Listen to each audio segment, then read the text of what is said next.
Good day mga kanegosyo, ako nga pala si Jepoy, isang negosyante. Isa rin akong DJ at meron akong 10 taon na karanasan na pagkalugi sa pagninegosyo. At naniniwala ako mga kanegosyo, isa sa magpapabagsak ng binibuild nating business, empire, goal, ambition sa buhay ay maling pagpili na magiging kapartner natin. At isa dyan sa mga red flag mga kanegosyo kapag ang babae lumaki sa broken family. Lalo na kapag walang maayos na role model ng tatay mga kanegosyo. May mga broken family na kahit hiwalay na yung magulang niya ng babae,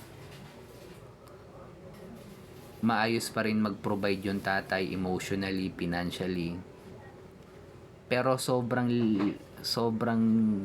umaga sa 100, maliit lang yung ganung porsyento ng mga lalaki mga kanegosyo. Kasi normally kapag naghiwalay yung magulang niyan, yung nanay automatic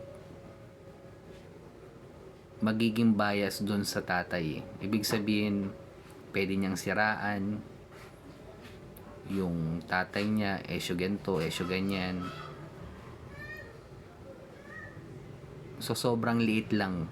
Pero merong ganun mga kanegosyo na nagagampanan pa rin ng maayos ng tatay kahit hiwalay na sila nung asawa niya. Pero sobrang liit lang nun. Kaya, sa pagpili na magiging kapartner natin, dapat alam natin yung background ng babae. Kung meron bang maayos na role model ng tatay sa bahay at kung paano tinatrato nung nanay yung tatay niya sa loob ng pamamahay nila. Ingat tayo mga kanegosyo. Peace.